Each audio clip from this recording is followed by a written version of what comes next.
મિત્રો, મારું નામ જયરાજ છે અને હું 35 વર્ષનો છું. હું ગામડાની અંદર રહેતો હતો. મને ત્યાં કોઈ કામ મળતું ન હતું. મેં ઘણી કોશિશ કરી કે હું મારા ઘરનો ખર્ચો ઉઠાવું,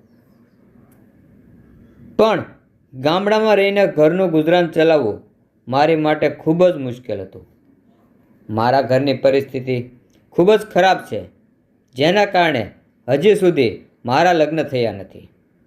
પરંતુ હું પણ એક યુવાન છું અને યુવાન તરીકે મારી પણ કેટલી અંગત ઈચ્છાઓ છે જે માત્ર ને માત્ર કોઈ મહિલા ઉમેદવાર પૂરી કરી શકે છે.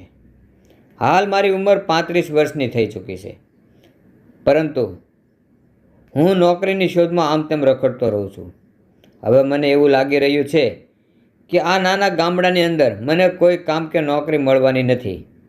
એટલે હું શહેર આવ્યો. શહેરમાં આવ્યા પછી મને ઘણા બધા મિત્રો મળ્યા. એમાંથી એક બે દોસ્ત મારી મજાક મસ્તી કરવા લાગ્યા. મજાક કરવાની આદત વિશે મને ખબર પડી, જેના કારણે મને તેણે એક ગ્રુપ સાથે મેળવ્યો, જેની અંદર મહિલાઓ અને પુરુષ પણ હતા. તે બધાની અંદાજિત ઉંમર 30 થી 40 વર્ષની વચ્ચે હશે. અને તે લોકો સાથે મેં વાતચીત કરવાનું ચાલુ કર્યું. 1 મહિનાની વાતચીત બાદ તે મહિલા મને પસંદ કરવા લાગી અને મને ખૂબ જ ગમતી હતી એ, જેના કારણે અમે ઘણી બધી વખત બહાર પણ જતા અને એકબીજા સાથે સારો એવો સમય વિતાવતા. પરંતુ તે એક ઓફિસમાં કામ કરતી હતી, તેને લીધે તે મને પૂરતો સમય આપી શકતી ન હતી. અને જ્યારે પણ મારે તેની જરૂર પડતી ત્યારે હું તેને ફોન કરતો અને સાંજે હું ઓફિસેથી ઘરે આવી રહ્યો હતો ત્યારે તેનો ફોન આવ્યો અને તે મારી સાથે મનગમતી વાતો કરવા લાગી. ત્યારબાદ મેં તેને મળવા માટે જણાવ્યું, એટલે તેણે મને હા પાડી અને અમે બંને બહાર થોડા સમય માટે ગયા.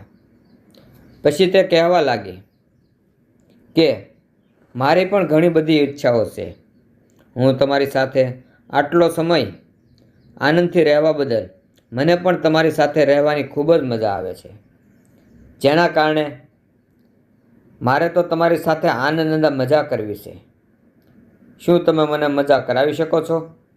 આ સાંભળીને મને તો ખૂબ જ ખુશી થતી હતી, કારણ કે ઘણા સમય પછી મને કોઈ મળવાનું હતું અને જેની સાથે હું લાગણીસભરી અને ઘણી બધી મજા મસ્તી કરી શકવાનો હતો.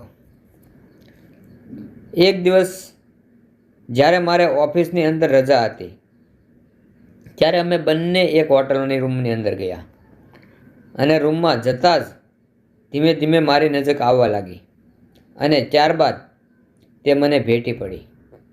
પછી રૂમની લાઇટ બંધ કરી અને અમે બંને ભેગા મળીને ખૂબ જ ભારે મજા કરી, આનંદ કર્યો અને જિંદગીની દરેક મોજ માણી. તો મિત્રો, વિડીયો પસંદ આવ્યો હોય તો વિડીયોને લાઈક, ચેનલને સબસ્ક્રાઈબ જરૂરથી કરી દેજો. તો મળશું એક નવા વિડીયોમાં.